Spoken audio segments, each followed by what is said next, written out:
All right. Hi, everyone. Welcome back to Yoga Insider. I'm your host, Alex Waycott. Today, I want to do something a little bit different, and I want to share some personal reflections. This year marks 13 years since I started teaching yoga. I'm actually in my 14th year, but we'll call it 13. And when I look back, I realize that I have learned so many valuable lessons from teaching and from running a business. And, I'm not much of a journaler, but sometimes when inspiration strikes, I like to write things down and I love to make lists. And so earlier today, when I had this idea, I was like, I need to write this down really fast. And I actually have a list of reflections to share with you. So in this episode, I am going to share 13 lessons from the past 13 years of teaching yoga. And some of them relate more to the technical side of teaching yoga.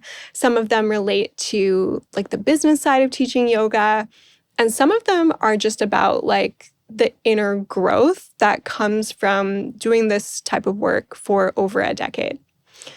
My hope is that whether you are a brand new teacher or if you've been doing this for a while, that something will resonate with you and maybe even spark your own reflection. So let's jump in. Lesson number 1, become proficient in the basics. So I think that we all need to learn to teach the basics really, really well, because you cannot build a house without a solid foundation. And when I talk about becoming proficient in the basics, I'm not just talking about teaching poses. I'm also talking about teaching basic techniques, basic yoga philosophy, philosophical principles.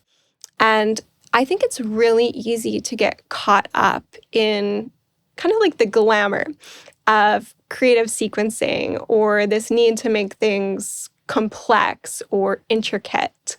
And as much as I love all of those things and I love teaching yoga as a creative outlet, the reality is, especially if you teach public yoga classes, that most students need to build their foundation. And if you can learn to teach beginners really well, you're going to open up the doors to yoga for so many people. I also think that if you can master the basics, it's going to really come in handy if you teach, mixed levels, group classes, because it is the basics that are going to inform any type of progression. Lastly, in terms of mastering the basics, I think that you would be surprised at how many students appreciate learning about the foundations and the fundamentals of yoga, and how much students appreciate classes where there's repetition and where they know what to expect. All right, lesson number 2 is invest in continuing education. So even a small training or small workshop, I'm talking even just a couple of hours, can offer you so much inspiration. So your investment in continuing ed doesn't always have to be a big expense or a large amount of time. And I really think that some of the smaller trainings that I've taken have been the most impactful. When you start teaching yoga, you commit to ongoing education. You commit to learning for life. And it doesn't mean that you need to be constantly enrolled in a course or a program, or that you need to fall into that tendency that some people develop of collecting trainings where they're just trying to get as many certificates as possible. I don't think that that's necessary, but it is important to remain open to new ideas and new ways of doing things.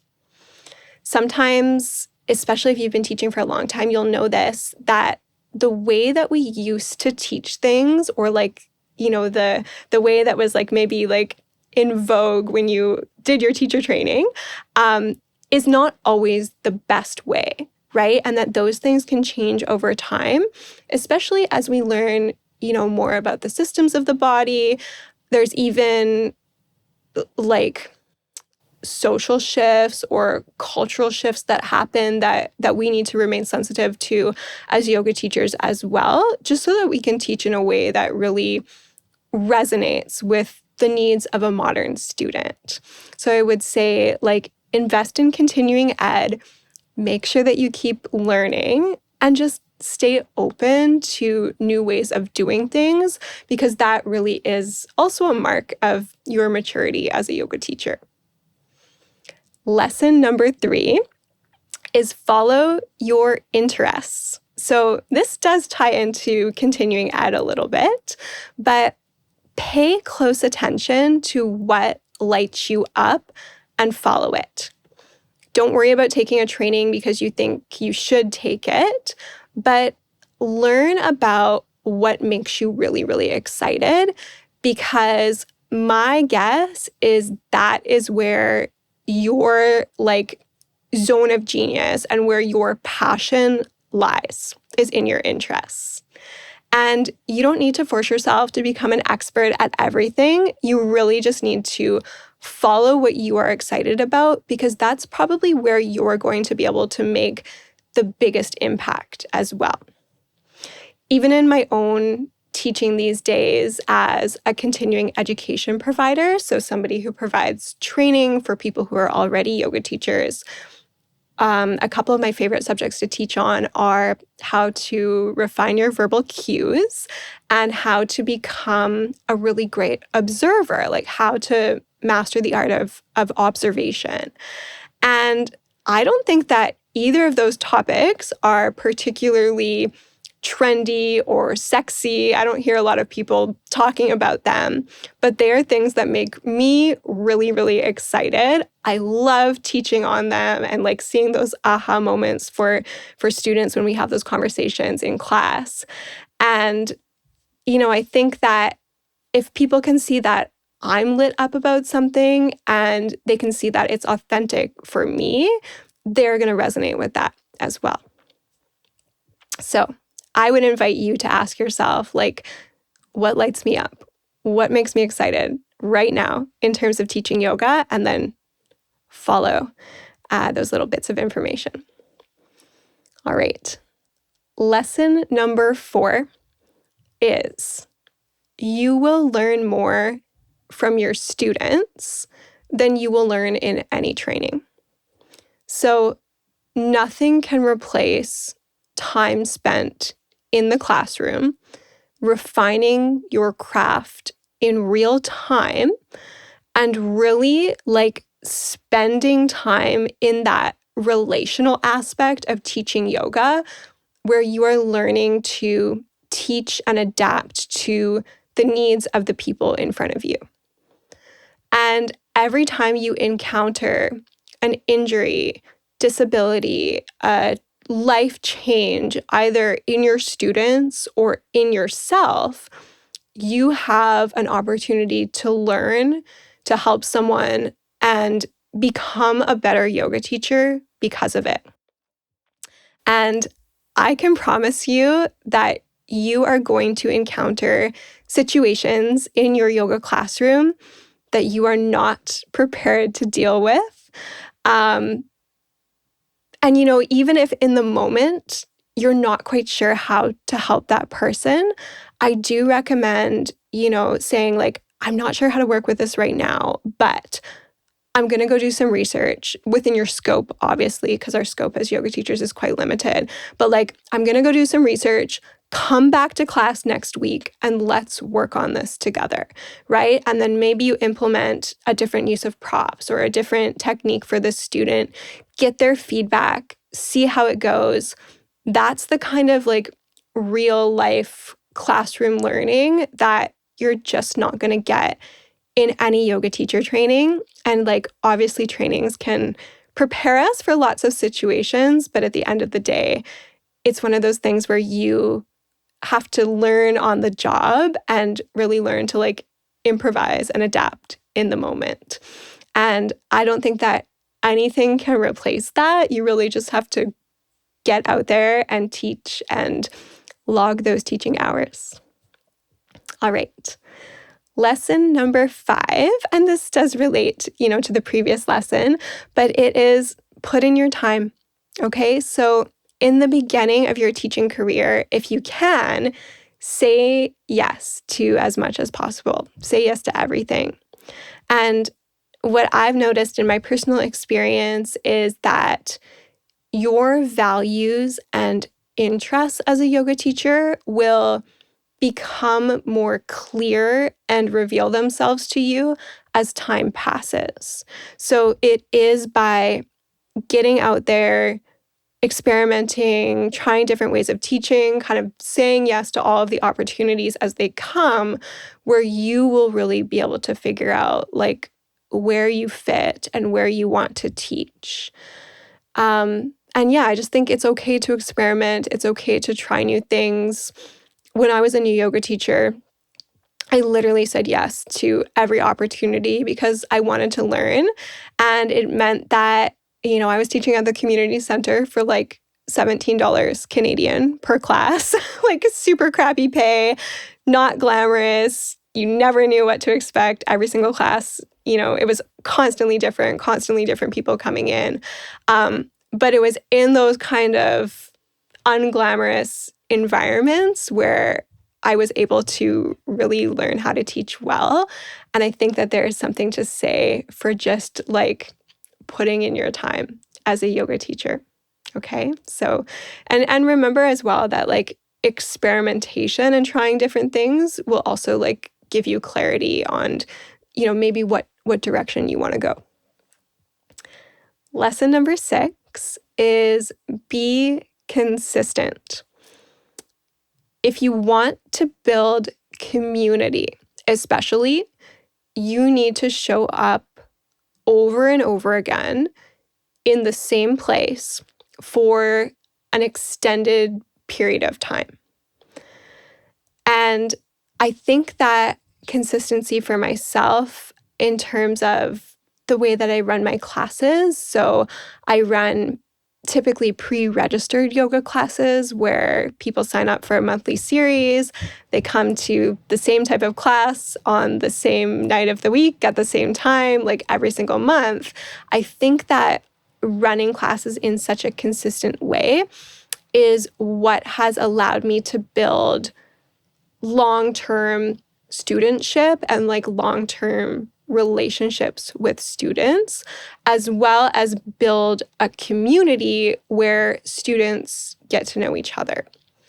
And when I talk about the importance of consistency, it's not just about your schedule or that like you always run class on Monday at 7:30 p.m. or you always teach a 90-minute class. It's also consistency in like the way that you are when you enter the space. So I don't consider myself like necessarily a bubbly person, but I'm always happy to be there. Like I'm always glad to show up and teach my classes. I'm always genuinely interested in how my students are doing. And they know when they come to my class that there is consistency in terms of the level of professionalism that I'm going to bring. Like, I'm always going to show up prepared. I'm always going to have a class plan, even if I don't stick to it. I'm never going to use, teaching as like a stage to share all of my problems and my issues. Like, if they're there for class, we're going to do class. And even in terms of like the structure of the class, even though things are slightly different every time, there's still this sense that people know what to expect and they know, okay, this is kind of like how Alex teaches and kind of how the class is going to go. And I think that consistency, like it doesn't just build community, but it also really establishes trust. Okay, so be consistent. That's really one of my biggest lessons. And these are in no particular order, by the way. Lesson number 7. Oh, this is a good one. You will be misunderstood.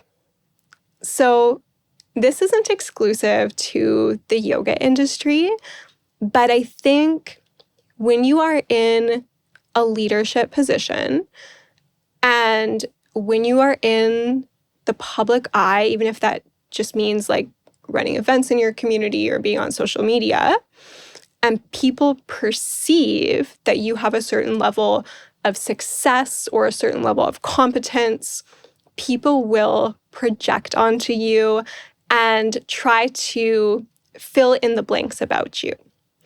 And, this is unfortunate, but it happens. And I think that, if anybody ever had like genuine feedback or a genuine concern about something that I was doing, like I would love to hear it. Like, come talk to me, send me an email, whatever. But when you hear, that there's just kind of like chatter about people misunderstanding or projecting onto you, the best thing that you can do is ignore it and not give it your attention. And just remember your why. Like go back to trusting what you do, because usually the people who have made it like their mission to kind of misunderstand you probably don't know you very well anyways, and they probably haven't spent any time with you. Lesson number 8. Respect and honor your teachers, but don't put them on a pedestal. Because I think when we put our teachers on a pedestal, as much as we love them and adore them and are so appreciative of them, we set ourselves up for disappointment. And we have to remember that our teachers are humans who have their own struggles, their own, behaviors that they struggle with. They have certain habits, tendencies, shadows, like all of those things, right, that make us all human. And they are not perfect. And I think that remembering our teachers' humanness is really important so that we don't feel disappointed by them or have kind of like an unrealistic vision of them in our minds, because unfortunately that kind of thinking does tend to be perpetuated in yoga land, which is like the yoga industrial complex.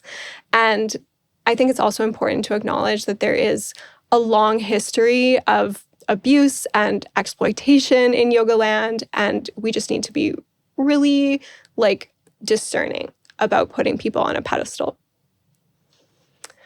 Okay. Lesson number 9. If you are teaching yoga full-time, don't put all of your eggs in one basket. Try to diversify your streams of income if possible. So most likely, if you are working at other people's yoga businesses or teaching yoga at other people's businesses, you are a contractor and you don't have the same protection as an employee. So if the place that you are teaching suddenly closes, they suddenly don't offer yoga anymore, they suddenly take you off the schedule because someone's having a bad day, and you don't have a backup plan, you could end up in a vulnerable situation. And like, this is going to be different for everyone. If you have a sugar daddy or you have someone who pays your bills, like awesome for you. But if you don't, then you really want to think about, okay, what can I do to just kind of like keep myself safe, right? If these kinds of situations were to happen, so that hopefully you're not teaching yoga full time just in one place. And it can be really great to, collaborate with spaces in your community, but it can also be wise to have some independent offerings that are just yours. So it could be workshops, group classes, like online classes, an online platform, private lessons, but just like something that's in your name, because when we're contractors, we do need to think a little bit differently than employees. And unfortunately, if we suddenly were to lose our work, we don't have the same protections in place that a typical employee would have. All right. Lesson number 10 is be discerning when it comes to trends. And I think that this one is quite personal because it really depends what your goals are as a yoga teacher. I would ask yourself, when you are considering kind of like engaging in a trend, whatever it is this aligned with my values? Is it innovative? Is it educational? Or is it like just a bit of a gimmick to kind of get people in the door? Years ago, I ran some like event yoga classes at a local brewery. And I would say that that was like a big trend at the time. And I think it's still a trend in some places. And in that moment, I was like, this is great. I'm getting paid really well for what I'm doing. And the feedback is awesome. And people are having lots of fun. And like, I just didn't see any harm in it. But when I look back and reflect, it's not the type of class that I would run now. It's not the type of trend that I would engage in now because it doesn't align with my role as an educator. It doesn't align with my beliefs and understanding about the sanctity of yoga, that this isn't a practice for our entertainment, that this isn't a practice that needs to be combined with mind-altering substances. And like, to be quite honest, I don't even drink alcohol. So like, it just doesn't align with me anymore. And just because that trend doesn't align with me doesn't mean that it's not right for someone else. But I think that when we are working with trends, right? So things that don't necessarily have longevity, things that kind of come and go, like we just want to ask ourselves lots of questions first before we jump into it. And if you are unsure and you're thinking about doing something like this, like, and you're a newer teacher, I would chat with like a mentor or somebody who has been in the industry for a long time who can maybe help offer you some perspective. Yeah, and especially just even if you're having a hard time discerning like what is a trend and what isn't, like, chat to somebody who's kind of been around the block and they might be able to help you out. All right. Lesson number 11 is it is okay to be multifaceted. So you can be a yoga teacher and have lots of other interests. And your interests and the things that you like don't need to align with this stereotypical image of like what a yoga teacher is and how a yoga teacher thinks and what a yoga teacher should look like. So I like rock music. I like clothes. I like certain aspects of pop culture and human behavior. And I think a lot of those things just, on the surface, people would say, well, that's not the typical thing that a yoga teacher would like. But it doesn't make me shallow. It doesn't make me less of a yoga teacher. It just means that there are other things in my life that I'm interested in. And, I think people really get it in their minds. And sometimes even us as yoga teachers get it in our minds that like we need to be a certain way or only have interests in certain things. And that is just not true. So be yourself and the people who resonate with you will follow. I truly believe that when we are authentic, we are magnetic. So just like be you. I know that sounds a little bit cheesy, but there is no mold that you need to fit into. And there is no certain way that a yoga teacher needs to like look or dress or anything like that. Okay. So just like be multifaceted, be yourself. Lesson number 12 is boundaries create work-life balance. And I know that boundaries is like a bit of a buzzword right now, but when you work for yourself, especially in my case these days where I am a fully independent yoga teacher, so everything, like every aspect of my business runs through me. I don't work for anyone else. I don't teach at studios. It is so easy to work all the time, and more specifically, be available all the time when you work for yourself, right? Because you're like, well, if I don't answer this message, like who else is going to do it? So I've found that boundaries, especially when it comes to my availability, help me be more present in other aspects of my life.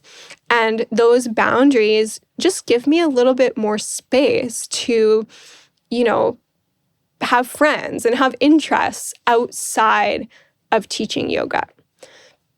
So what that looks like is, if somebody texts me or emails me about something related to my classes or trainings or offerings, and it's like late at night, I'm not going to respond to it late at night. If I'm already like relaxing with my partner and we're watching a movie or whatever, like I don't need to respond to that email right then.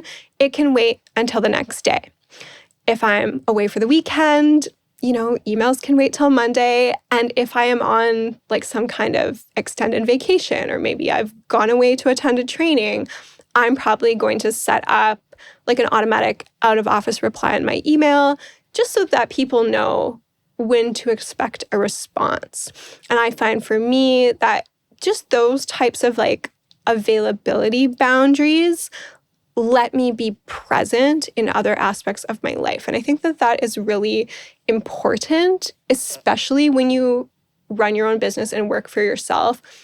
It's just like way too easy for work to seep into every single aspect of what you do. And even though yoga is seeped into every aspect of my life and who I am and what I do, it doesn't mean that like the business aspect of it needs to constantly be there. All right. Final lesson. So lesson number 13. I really like this one. Leadership requires courage and discomfort.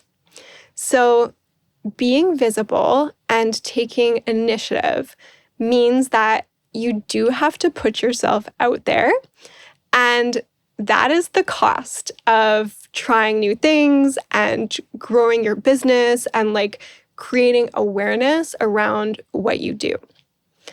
When I left my full-time job at a post-secondary institution and I decided that I was going to pursue teaching yoga full-time as like my exclusive full-time gig, I knew that if I wanted to make a real go of it, that I was going to have to start promoting myself. And I would say for the first at least, 5-6 years of like my teaching career, I did not do any self-promotion. Like I was not on social media. I was just like, I don't even know. I was just like showing up, teaching my classes. That was it. And so when I decided to go full time, I was like, okay, I really need to take this seriously. And, initially it felt super cringy. And this was such a lesson in getting over myself. I didn't want to post pictures of myself. I didn't want to make Instagram posts talking about my classes. Like that was not fun for me. But again, if I didn't talk about my offerings, like how was anybody going to know, and how was I going to make it as a modern yoga teacher? And it was those initial awkward first steps that I took that, even though I was apprehensive about them and it felt weird and cringy, like by taking those steps, I was able to eventually build a personal brand and build trust and build awareness in the public around what I do. And, I remember similar feelings like the first time I ever ran a workshop, the first time I ran an event, the first time I taught my 200-hour training where I'd like poured, my whole life's knowledge into a curriculum. And that kind of like cringy imposter syndrome narrative like starts to creep into the back of your head. And it does show up often when we do something new and when we are learning and growing.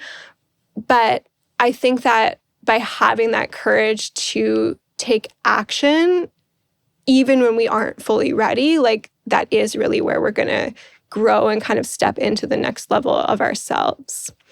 And when you do that, when you do new things and you step into your role as a leader, especially, I think like you're not always going to have universal approval from everyone either. And we're not entitled to anyone's approval or support or anything like that. But not everyone's going to validate you. And that's totally okay. I think as long as you remember to stay rooted in your vision and your why and the value and service that you bring to others, that is what matters. And that, is just the reality of like building a business and being a leader. So those are my 13 lessons from the past 13 years of teaching yoga. And I honestly feel like at this point I could probably come up with like 100, but those were just the lessons that came to mind for me today. So if you are a yoga teacher, I would love to know, like, what's one lesson that really resonates with you on your own teaching journey? Or do you have a particular lesson, like from your own experience, that stands out? I would love for you to share it. You can send it to me. You can like put it in the comments, because now you can comment on podcasts on Spotify. And yeah, let's just like keep the conversation going. I hope that this was fun for you. If you enjoyed this episode, it would mean so much if you subscribed, if you could rate the episode, if you could like share it with another yoga teacher friend so that more yoga teachers around the world can join the conversation. I would appreciate it so much. Thank you for listening. I'll see you next time.